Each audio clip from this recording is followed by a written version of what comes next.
अस्सलाम वालेकुम। पस पर्दा हक़ाइक़ सनसनीखेज़ इंकशाफ़ात प्रोग्राम बेनकाब। मैं हूँ आपके साथ सिफ़ान खान। पाकिस्तान और मजमूई तौर पर पाकिस्तान की मईशत पर प्रोग्राम करते हुए तकरीबन 14-15 साल का अरसा बीत चुका है। हम जब भी सेक्टर्स पर बात करते हैं, पाकिस्तान में मुख्तलिफ माशी एक्सपर्ट से बात करते हैं, तो कुछ ही चंद ही सेक्टर्स हैं जिनके ऊपर गुफ्तगू होती है। यानी अगर हम इंडस्ट्री की बात करते हैं तो टेक्सटाइल सर फहरिस्त है, फिर शायद सीमेंट, शुगर या कुछ और फर्टिलाइज़र वगैरह या फिर एग्रीकल्चर की तरफ अगर जाते हैं तो कुछ एग्रीकल्चर प्रोडक्ट्स की बात होती है। और एक जमूद सा है, यानी सालों से हम यही सुनते आ रहे हैं कि पाकिस्तान को अपनी एक्सपोर्ट बेस को डाइवर्सिफाई करने की ज़रूरत है, अशद ज़रूरत है अगर उसको ग्लोबल मार्केट में कॉम्पीट करना है। लेकिन सालों से वहीं का वहीं हमारा जो बहरान है कि टेक्सटाइल सेक्टर बंद होने वाला है, it's on the verge of collapse. हम यही खबरें सुनते आते हैं, हर 2 हफ्ते बाद एक अखबार में ऐड भी लग जाता है, it's on the verge of collapse. वही इंडस्ट्रीज हैं, वही प्रोडक्ट्स हैं और एक जमूद का शिकार। लेकिन पूरी दुनिया में स्टार्टअप कल्चर्स हैं, कहाँ जा Google, Tesla, chat GPT, open AI और मुख्तलिफ किस्म के एप्पल और दीगर प्रोडक्ट्स आ चुके हैं जिन्होंने, यानी कहा जाए तो एक कल्चर ऑफ इनोवेशन है जो दुनिया के अंदर बड़ी तेज रफ्तारी से जा रही है। हमारे पड़ोसी मुल्क भारत जो कि टेक्नोलॉजी का हब बन चुका है, अगर कहा जाए तो बड़ी जो टेक्नोलॉजी के हवाले से जो इंडस्ट्री है उसका हब भी है, उसका ग्लोबल लीडर भी बनता जा रहा है। मुख्तलिफ प्रोफेशनल्स हैं जो दुनिया भर में इस वक्त मौजूद हैं।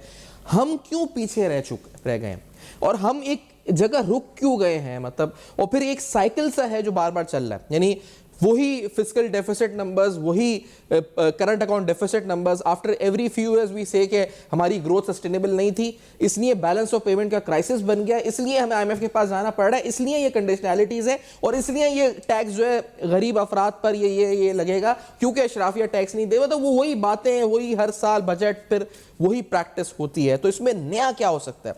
जानते हैं असद अली शाह साहब से, माहिर माशी उमूर के the power of crazy dreams. Recently आपका एक कॉलम भी आया था, उन्हें पढ़ा। असद साहब बहुत शुक्रिया, आपने प्रोग्राम में ज्वाइन किया। सर ये फरमाएं पहले तो, ये कल्चर ऑफ इनोवेशन कहते किसे हैं? अच्छा, एक बैकग्राउंड दिया कॉम्प्रिहेंसिव जी। देखिए, कल्चर ऑफ इनोवेशन और ये जो एक्सपोनेंशियल थिंकिंग इसको कहते हैं कि आप दुनिया को किस तरह से चेंज कर रहे हैं। और इसका एग्जाम्पल सबसे मतलब बहुत सारे एग्जाम्पल्स हैं। अगर आप 20-25 साल पहले चले जाएं दुनिया में जिसमें हम रह रहे थे, और उस वक्त जो है जो लगता था चीज़ें साइंस फिक्शन होंगी, जो कि बिल्कुल ही मतलब आदमी मतलब फैंटेसीज में सोचते थे आप या ड्रीम कर सकते थे, वो देखो रियलिटी हो गई है जो है।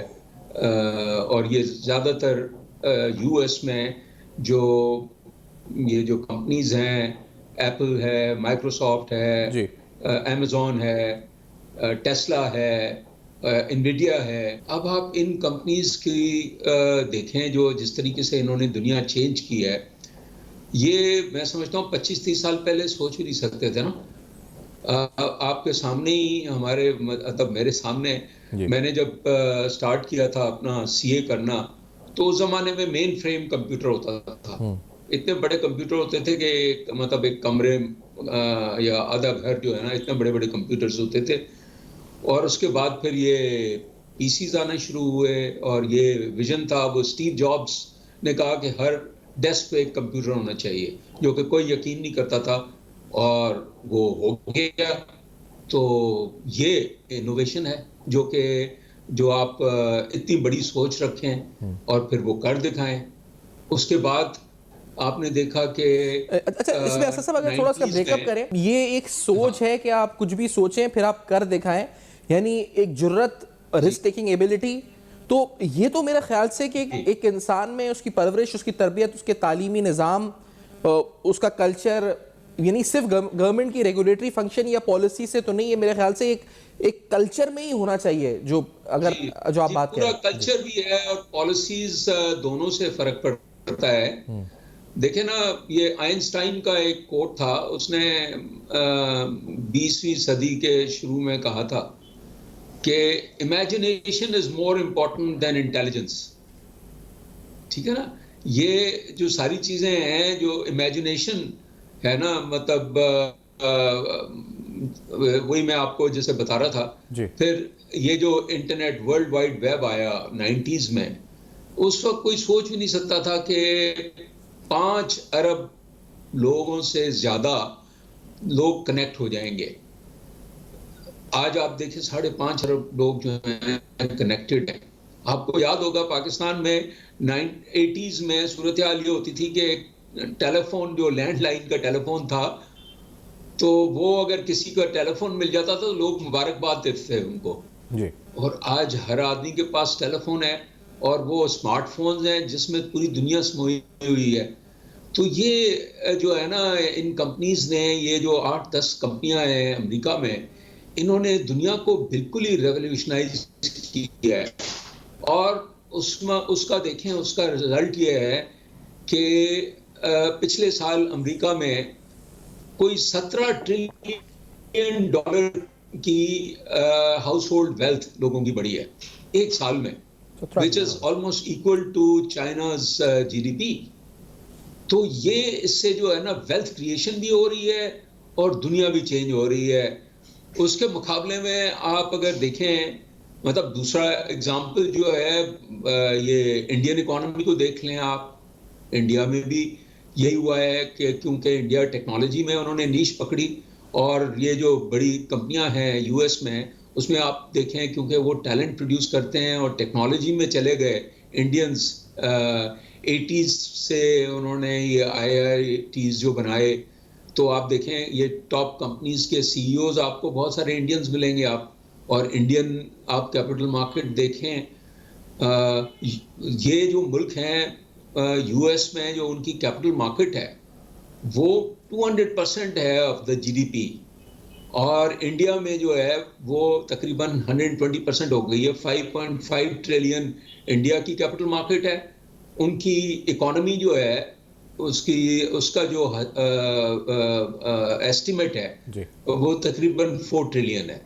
अगर अमेरिकन इकोनॉमी को देखें तो अमेरिका की इस वक्त जीडीपी इस साल जो है तकरीबन 27-28 ट्रिलियन होगी, और उनकी जो कैपिटल मार्केट है उसकी वैल्यू जो है वो उससे डबल है, तकरीबन 56 ट्रिलियन जो है ना, वो उनकी कैपिटल मार्केट की वैल्यू है।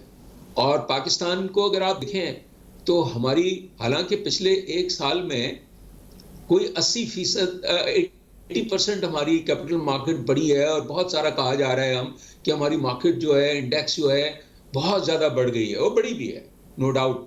लेकिन वो इतनी छोटी है कि हमारी इकोनॉमी बहुत छोटी है। $370 बिलियन अगर है, तो उसके मुकाबले में जो हमारी कैपिटल मार्केट है वो सिर्फ अभी भी तकरीबन $52 बिलियन है। एग्जैक्टली। तो ये मतलब 13-14% से ज्यादा नहीं है जो है ना, तो ये कुछ भी नहीं है जो है ना हमारी। और अगर आप देखें, असल बात ये है कि इन इकोनॉमीज में ये जो मतलब नई कंपनियां बनती हैं टेक एनेबल्ड, और ये क्रेजी लोग लाइक स्टीव जॉब्स एंड आजकल एलॉन मस्क है, या ये जेफ बेजोस है, या वो फेसबुक वाला जो है जुकरबर्ग।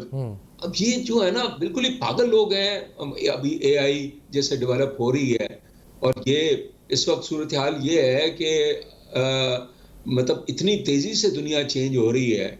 ये तो अब देखें ना, 25 साल जो दुनिया थी पहले, वो अभी हमारी बिल्कुल ही बदल गई है। लेकिन इसमें ये जो दुनिया बदली है, इसमें ये सिर्फ रेगुलेटरी फंक्शन या पॉलिसी डायरेक्शंस या पॉलिसी डिसीजंस की वजह है जो भारत और अमेरिका की मिसाल हम दे रहे हैं सामने, या इससे बढ़कर भी कुछ और चीज़ें हैं जिन अवामिल की बुनियाद पे वहाँ ये सब कुछ हो रहा है? और दूसरी बात ये भी कि जो हमने अपना फोकस रखा चंद ही चीज़ों के ऊपर, इसने कितना नुकसान हमें पहुँचाया? Why are we overly dependent on textile and these industries जो रिवायती हैं? देखें, पहले सवाल का जवाब ये है कि एक तो कल्चर है हमारा, जो किसी भी मुल्क का जो कल्चर है, जैसे मैंने कहा ना कि ये imagination and thinking big, having big ideas, and उन आइडियाज पे लोग फिर इन्वेस्ट भी करते हैं, कैपिटल भी लगाते हैं, रिस्क टेकिंग करते हैं। अब ये जो स्टार्टअप्स होती हैं ना, जो कि अब आपको मैं एक मिसाल दूं ना, ये अगर आप अमेज़न को देख लें, अमेज़न जो है it was listed on US stock exchange, New York stock exchange इन 1997। अच्छा, ये 11 साल तक जो है ये नुकसान में रही। ये कंपनी क्या करती थी, ये इन्होंने कहा कि हम इंटरनेट के थ्रू बुक्स बेचेंगे ना। अब उस वक्त जो है बहुत सारे लोगों ने कहा कि ये तो पागल है यार, इंटरनेट, उस वक्त 20 लाख लोग थे इंटरनेट पे। अब इस बंदे का विजन था कि इंटरनेट जो है ये बड़ा हो जाएगा बहुत, और उसने उस पर बैट किया। आज 5.5 अरब लोग इंटरनेट पे हैं, अरब लोग, और उसके साथ साथ उन्होंने अपनी जो कंपनी की विजन थी, बुक्स की जगह हर चीज वो इंटरनेट पे बेचता है। तो इस तरीके से जो है ना, और उसको लोग फाइनेंस भी करते हैं ना। इसी तरीके से मैं दूसरी मिसाल दूंगा, टेस्ला को देख लें आप। अच्छा, इसमें ऐसा बात ये कि जितना बड़ा ख्वाब किसी ने देखा है, इमेजिनेशन की है, उतना वो हकीकत जब बना है तो उससे दुनिया को भी फायदा हुआ है, उसको अपना यानी मार्केट कैप भी बढ़ा है, मईशत को भी फायदा हुआ है। अच्छा, एक बात बताएं, क्योंकि अमेरिका के बारे में बहुत से मईशतदान पाकिस्तान में ये ख्याल रखते हैं जी कि इट्स नॉट बेस्ड ऑन, जो उनके फंडामेंटल्स वीक हैं, या it's very debt driven economy. लेकिन जो जिस बुनियाद पे अमेरिकी मईशत खड़ी है, जो इनोवेशन की बुनियाद है, दैट इज़ वेरी स्ट्रॉन्ग, जो आपकी बातों से लग रहा है। यानी उनका डेट जितना भी हो, उनके रेशोज जो भी हो, दैट डजंट मैटर, जो उनकी इनोवेशन है वो उनकी स्ट्रेंथ है। एब्सोल्युटली जी, ये मेरे ख्याल में देखें, दुनिया जो है ना स्टोरीज पे और इमेजिनेशन पे चलती है और आगे बढ़ती है, एंटरप्रेन्योरशिप से ये बढ़ती है। और ठीक है, उसमें करेक्शंस भी आती हैं। आप देखें, ग्लोबल फाइनेंशियल क्राइसिस आया 2008-9 में, अमेरिकन इकोनॉमी बैठ गई थी उस वक्त जो है ना। उस वक्त लगता था कि ये रिकवर नहीं होगी, लेकिन वो जितनी बैठी उसमें ठीक है, उनके कुछ क्रिएटिव अकाउंटिंग भी थी और कुछ इश्यूज थे, लेकिन वो सारे उसको एड्रेस करके वो मार्केट जो है उसको मल्टीप्लाई हो गई, मेनी टाइम्स बढ़ गई। यूरोपियन क्राइसिस भी आया, सॉवरेन डेट क्राइसिस। लेकिन हम जो है हमेशा क्राइसिस में होते हैं। ये जो इकोनॉमीज हैं, ये क्राइसिस से सीख के वो उन क्राइसिस को भी एड्रेस करते हैं, और फिर मेनी टाइम्स बढ़ जाती हैं वो इकोनॉमीज जो है ना। और असल बात ये है ना, अब आप दूसरा एस्पेक्ट जो आप कह रहे थे कि रेगुलेशन और गवर्नमेंट का रोल जो है ना जी, वो भी बड़ा अहम है। एक तो लोगों की और सोसाइटल थिंकिंग जो है वो बड़ी करेजियस है, बहुत बोल्ड थिंकिंग है, रिस्क टेकिंग है, और लोग इस पे कैपिटल लगाते हैं, अपना पैसा लगाते हैं इन आइडियाज पे, क्रेजी आइडियाज पे, ठीक है ना। अच्छा, होता क्या है, बहुत सारी इसमें इस तरह की आइडियाज की कंपनीज फेल भी होती हैं। इनफैक्ट 90% फेल हो जाती है, लेकिन 2-3 कंपनियां अगर 5% भी जो है ना वो सक्सेस करें, तो वो सक्सेस इतनी बड़ी होती है कि वो सारे लॉसेस जो है ना रिकवर हो जाते हैं। अच्छा, अगर हमारे अब पाकिस्तान पे आ जाएं, हमारे पास तो ये रेगुलेशन थी कोई चंद साल पहले तक कि अगर कोई कंपनी लॉस मेकिंग है तो वो स्टॉक एक्सचेंज पे लिस्ट भी नहीं हो सकती। There used to be 3 साल तक का प्रॉफिट होना चाहिए। मैं जब पॉलिसी बोर्ड पे था कोई 2-3 साल पहले तक, फ्रॉम 2018 टू 2022 तक में था, तो हमने उनको समझाया, और it took us years to convince the commission कि भाई इस तरह से कोई इनोवेटिव कंपनी तो आपकी मार्केट में आ ही नहीं सकती, क्योंकि जब नई कंपनी होती है वो सारी लॉसेस करते हैं शुरू में।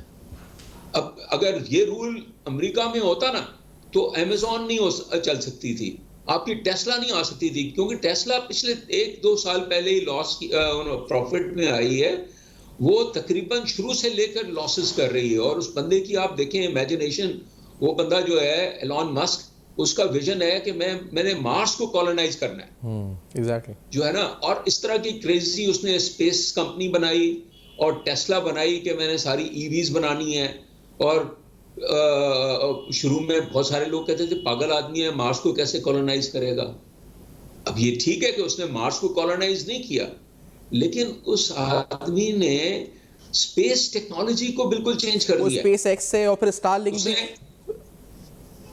उसने मतलब जो नासा जो स्पेस शिप्स बना के लेता था, बनवाता था जी। उसने देखा कि यार अगर मैंने मार्स पे या चांद पे कॉलोनाइज करना है या ह्यूमैनिटी को, दैट विजन इज बिकॉज वो समझते हैं कि, या उसकी थिंकिंग है कि यार ये ग्लोबल वार्मिंग हो रही है, या कोई जैसे कई थाउजेंड्स ऑफ इयर्स अर्लियर जब डायनासोर्स थे हमारे प्लेनेट पे और वो कोई सैयारा टकराया था और वो पूरी रेस खत्म हो गई, तो अगर ऐसी कोई चीज हो तो ह्यूमैनिटी के पास जो है कोई और रास्ता होना चाहिए, कोई और जगह भी होनी चाहिए, ठीक है ना। तो उसके लिए उसने जब काम शुरू किया तो देखा कि एक स्पेसशिप जो है $60 मिलियन का बनता है। अच्छा, उसको फिर वो कहता है उसका एक है फर्स्ट प्रिंसिपल्स थिंकिंग, वो उसको साइंटिफिकली उसने जब उसको एनालाइज किया तो उसने देखा कि भाई ये जो रॉकेट बनता है उसमें जो मटेरियल इस्तेमाल होता है वो तो सिर्फ $5 मिलियन का है, लेकिन उसमें सारे प्रॉफिट्स और इनएफिशिएंसीज ये सारी चीजें मिला के 60 मिलियन का हो जाता है। सही। तो उस बंदे ने उसको जो है ना 1/10 पे ले आया है वो उसको कॉस्ट को। ठीक है। अच्छा, ये तो इस तरह की इनोवेशन। अच्छा यहाँ पर आपने जिस तरह कहा ना कि पॉलिसी वोट पे थे 3 साल तक, वो लॉसेस को एक्सेप्ट नहीं कर रहे थे, यहाँ पर अगर कोई जो हारने का जो डर है वो शायद सब में बड़ा डर होता है कि कोई नया काम शुरू भी करता है तो उसको बोला जाता है कि तुम्हारा सब कुछ खत्म हो जाएगा। एक ब्रेक के बाद असद अली शाह साहब साथ मौजूद हैं। इनोवेशन के हवाले से हुकूमत को इक़दाम क्या उठाने चाहिए, हम ये जो शोबे हैं रिवायती इनसे बाहर कैसे निकलेंगे, इस जमूत को कैसे तोड़ेंगे, हल क्या होने चाहिए, एक ब्रेक के बाद हमारे साथ रहिएगा।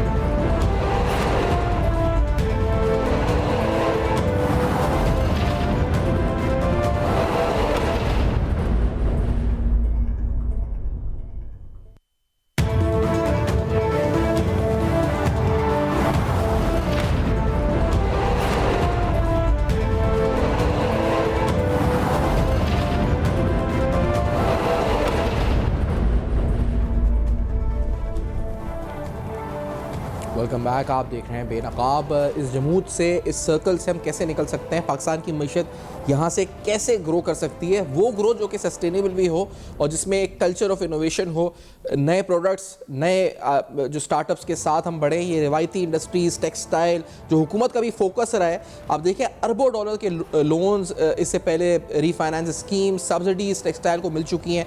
उसके एवज जो हमें एक्सपोर्ट मिले पर डॉलर अगर खर्च किया जाए तो इट इज़ वेरी लो, यानी उल्टा गवर्नमेंट की तरफ से अगर देखा जाए तो इंडस्ट्रीज को सब्सिडाइज किया गया ओवर द ईयर्स। और अच्छे जो सेक्टर्स जहाँ पर ग्रोथ हुई है बाहर के ममालिक में, हमने उनको टोटली इग्नोर किया। अब इसका हल क्या है, हमने डिस्कस किया कि मसला क्या है, हमने ये डिस्कस किया कि ग्लोबली हो क्या रहा है, पाकिस्तान में क्या होना चाहिए। असद अली शाह साहब, ये फरमाइएगा कि ये इनोवेशन डिस्ट्रिक्ट्स क्या कॉन्सेप्ट है, ये बताइएगा, और हम कैसे इसको यहाँ पर इनकॉर्पोरेट कर सकते हैं पाकिस्तान में। इनोवेशन देखें, जो सिटीज होती है ना, बड़ी शहर जो है ना, जैसे सिलिकॉन वैली सैन फ्रांसिस्को में हो गई है, इस तरह के सिटीज में ज़्यादातर जो है ना होती है, और वहाँ पर ऑब्वियसली आप गवर्नमेंट्स कई जगहों पे जो है ना इनोवेशन सेंटर्स या इंक्यूबेशन सेंटर्स, स्टार्टअप्स वगैरह को प्रमोट करने के लिए बनाते हैं। लेकिन असल चीज़ ये है सिफान के हमारी जो सोच है ना वो हमें बदलनी पड़ेगी ना। हमें we need to start thinking big and we need to start taking risk. बगैर रिस्क टेकिंग के हमारा जो पूरी सोसाइटी है वो we are averse to taking risk जो है ना। मतलब गवर्नमेंट साइड पे तो आपको पता है कि ब्यूरोक्रेट्स हमारे जो है ना वो कोई रिस्क लेने के लिए तैयार नहीं होते हैं। वो समझते हैं नैब हो जाएगा, ये हो जाएगा। गलती करना यहाँ पर गुनाह है जो है ना। और देखें, कोई भी इनोवेशन बगैर गलती के, बगैर फेलियर के जो है ना वो बड़ी इनोवेशन नहीं हो सकती। ये बहुत कई मरतबा फेल होने के बाद जो है ना इनोवेशन होती है। ये जो है ना स्टीव जॉब्स फॉर इंस्टेंस, अब ये स्टीव जॉब्स ये 20 साल में बिलियनर हो गया था ना, जिसने ये आईफोन्स वगैरह बनाए और स्मार्टफोन्स ये लेके आया। और इसको जो है ना उसके बाद जब ये कंपनी एप्पल बन गई उसके बाद उसको बोर्ड ने निकाल दिया उसको जो है ना कि अब तो बड़ी कंपनी हो गई है। उसका फिर ये केस स्टडी है, जब निकाला उसको तो कंपनी फिर डूबने लगी, उसको फिर दोबारा लाना पड़ा उनको, जो है ना कई सालों के बाद फिर आके उसने ये आईफोन वगैरह जो है ना वो दोबारा ये बनाए। तो ये कहता था कि उसका एक कोट है कि वो कहता, people who are crazy enough to think that they can change the world are the ones who do. तो जो है ना, जो पागल लोग होते हैं ना, जो कहते हैं कि हम दुनिया को चेंज कर देंगे, वही लोग दुनिया को चेंज करते हैं। लेकिन हमारा कल्चर ये है, we are living in the past. हम जो है ना, मतलब 21वीं सदी में मैं तो कहता हूँ हम आई नहीं है। हमारी जो पूरी पॉलिटिकल सिस्टम है, हमारा गवर्नेंस है, हमारी जो बिजनेसेस भी हैं, वो जैसे आप ये कह रहे हैं ना, ये सारे जो टेक्सटाइल सेक्टर है या शुगर है, ये सारी चीज़ें जो है ये 20वीं सदी में डेवलप हुई ना, हमारी जो है ना, हम उसी में हैं। जो नई चीज़, अब अगर आप न्यूयॉर्क स्टॉक एक्सचेंज को देखेंगे, 25 साल पहले जो कंपनियां थी आप वहाँ पर देखेंगे, उनमें से एक भी जो है ना, जनरल मोटर्स हो गई या एक्सॉन मोबिल हो गई या इस तरह की जो बड़ी कंपनियां थी जो कि फिजिकल कंपनियां थी, वो तो अब है ही नहीं। अब टॉप 10 कंपनीज में आपको ये सारी डेटा कंपनीज मिलेगी।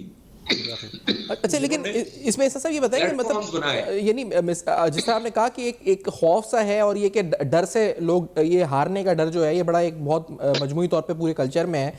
बैंक्स रिलक्टेंट हैं, वीसी फंड्स यहाँ पर ऐसा सच है नहीं जो इतने एक्टिव हो। मतलब अगर स्टार्टअप की फाइनेंसिंग हो या कोई किसी के पास आइडिया भी हो तो वो फाइनेंसिंग का सोच लेता है। हम क्या ऐसा हो सकता है कि हुकूमत खुद एक फंड क्रिएट करे जहां पर लोगों को ये मौके दिए जाएं कि वो अपने आइडियाज़ को एक्सप्लोर करें, उनको इम्प्लीमेंट करें, और अगर फेल भी हो जाए तो the government will be on the back, और ये कि उनको डर ना हो कि वो फाइनेंसिंग ना हो तो उसकी भी उनका खौफ हटे। तो क्या इस तरह कोई स्टेप इनिशिएट होना चाहिए? रेलेवेंट आपने सवाल पूछा जी, मैं समझ गया आपकी बात और मैं इसी पे आना चाह रहा था। देखें, जो थर्ड वर्ल्ड कंट्रीज है ना, या जो इमर्जिंग मार्केट्स हैं, उसमें एग्जांपल्स हैं। One of the most progressive economies, अब ये इजराइल, ठीक है, वी हेट इजराइलीज जो बहुत जुल्म कर रहे हैं और ये सारी चीज़ें हैं, लेकिन द थिंग इज कि अगर आप वहाँ पर देखें, it is one of the most innovative economies ना। आप देखें, मैं यही कहता हूँ कि पाकिस्तान और Israel, there are lot of similarities. These are the only 2 countries in the world in the history of mankind who were created on the basis of religion. दोनों मिलिट्री नेशंस हैं, both are surrounded by huge enemies, ठीक है, created around the same time. हम 47 में हम पाकिस्तान बना, वो 48 में बने। उनके पास कुछ भी नहीं है, कोई रिसोर्सेज नहीं है, स्वाय टैलेंट के और हिम्मत के और इनोवेशन के। हमारे पास नेचुरल रिसोर्सेज भी हैं। वो देखें, वो $60,000 की उस पर चले गए, अपना पर कैपिटा, उनकी जो जीडीपी है पर कैपिटा, और हम $1,500 पे हैं। तो एक वजह यह है कि वहाँ पर जो है, एक तो लोगों में बड़ी हिम्मत है, दे आर रिस्क टेकर्स।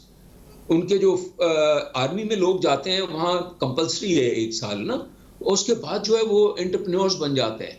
वो उसको कहा जाता है, इजराइल में दुनिया में सबसे ज़्यादा स्टार्टअप्स जो है ना, वो पर कैपिटा बेसिस पे वहाँ पर है।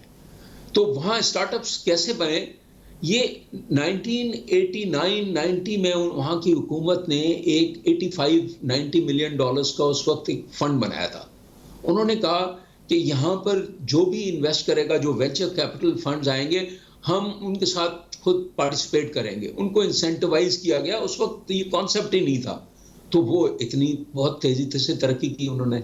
इसी तरीके से इंडिया ने कोई 200 इंडियन रुपीस 200 बिलियन का वेंचर कैपिटल फंड बनाया था।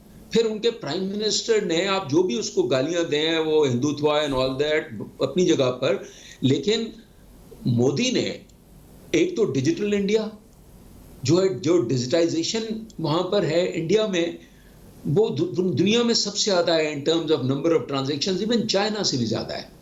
तो डिजिटल इंडिया प्रोग्राम खुद मोदी ने लीड किया। दूसरा, स्टार्टअप इंडिया प्रोग्राम खुद प्राइम मिनिस्टर ने लीड किया। मैंने यही बात, जो जब मैं थिंक टैंक में था, एक वो प्राइम मिनिस्टर साहब से, हमारे उस वक्त जो थे, उनसे मैंने कहा कि प्राइम मिनिस्टर साहब, आपको डिजिटल पाकिस्तान प्रोग्राम को लीड करना चाहिए। तो इमरान खान साहब थे उस जमाने में वो टास्क फोर्स में, तो उन्होंने कहा कि वो मैंने अताउर रहमान साहब को दे दिया है। वो अताउर रहमान साहब नहीं कर सकते, it has to be the prime minister. तो मकसद कहने का ये है कि ये मैंने ये प्रपोज किया है कि एटलीस्ट हमें 100 बिलियन, देखें हमारी 18-20 ट्रिलियन की एनुअल बजट है पूरे पाकिस्तान की ना, उसमें आप रोड्स बनाते हैं, इतनी तनख्वाहें देते हैं, इतना सारा खर्चा करते हैं यार। एक अपने यूथ को डेवलप करने के लिए, यंग लोगों को उनकी आइडियाज को आगे बढ़ाने के लिए हम 100 बिलियन रुपीस नहीं कर सकते? ये इशू ही नहीं है। इससे पहले ये यूथ लोन्स वगैरह के इनिशिएटिव्स हुए, लेकिन वो इतना जो ब्यूरोक्रेसी के जो पुराने सिस्टम्स के जरिए मिलता था कि उससे वो हो नहीं सका। जो आप जो बात करें ये बिल्कुल ही अलग है कि गवर्नमेंट अपने तौर पे फंड, पीनट्स हैं। मतलब आप एक मैक्सिमम 1 करोड़ रुपए का लोन दे देते हैं कामयाब जवान प्रोग्राम, या 75 लाख वो भी कम कर दिया, वो भी IMF की कंडीशन पे जो है ना वो सारे खत्म करा दिया उन्होंने, जो लो इंटरेस्ट रेट्स पे लोन। ये तो ग्रांट्स देते हैं यार, गवर्नमेंट ग्रांट्स भी देती हैं जो है ना, अच्छी आइडियाज को जो है ना उस पर बैट करते हैं। और फिर हमारी सोसाइटी भी उनको, हमारे पास एंजल इन्वेस्टर्स भी नहीं है, स्टार्टअप्स में इन्वेस्ट करने के लिए भी तैयार नहीं है। हम सिर्फ टेक्सटाइल में, शुगर में, सीमेंट में, फर्टिलाइजर में, यही कंपनीज है ना हमारे यहाँ। मुझे बताएं एक Karachi stock exchange, Pakistan stock exchange में एक कंपनी बताएं जो कि रियली इनोवेटिव कंपनी हो इस तरह की। एक कंपनी भी हमने नहीं प्रोड्यूस की है ना। आप देखें ना इंडिया में एक अभी जो रतन टाटा मर गया कुछ अर्से पहले, उसका ग्रुप जो है $400 बिलियन उसकी मार्केट कैप है। हमारी पूरे मुल्क की GDP जो है $370 बिलियन है। तो इंडिया कहां से कहां पहुंच गया, और ये स्टार्टअप्स ने और टेक्नोलॉजी ने पहुंचाया ना। वरना 1990 में हमारी GDP इंडिया से ज्यादा थी पर कैपिटा बेसिस पे, हमारी ग्रोथ रेट थ्रू आउट ज्यादा रही, लेकिन हम दुनिया के साथ आगे नहीं बढ़े। हम 1990 में के बाद जो है ना हम 20वीं सदी में रह गए हैं, हमने 21वीं सदी को टच भी नहीं किया है। Very true. ऐसा मैं, क्योंकि वक्त इख्तिताम पर पहुंच रहा है, गुफ्तगू आपकी बहुत मीनिंगफुल है और मैं उम्मीद ही रखता हूं कि हमारे जो पॉलिसी मेकर्स हैं वो इससे बहुत कुछ एक्सट्रैक्ट कर सकें, इम्प्लीमेंट कर सकें। मैं बहुत शुक्रिया अदा करूंगा आपने प्रोग्राम में ज्वाइन किया और अहम तरीन जो the power of crazy dreams जिस पर हम गुफ्तगू कर रहे थे, एक ब्रेक के बाद सिर्फ समराइज़ करने आएंगे ना हमारे साथ।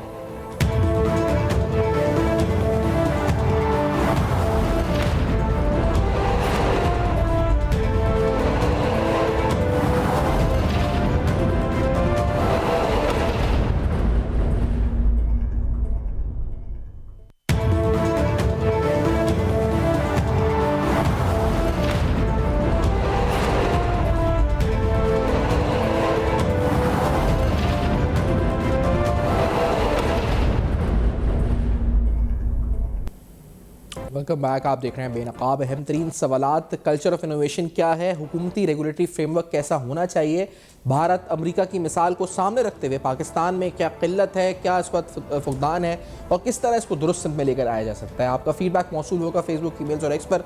देखते रहिएगा। अब तक अपना बहुत ख्याल रखिएगा।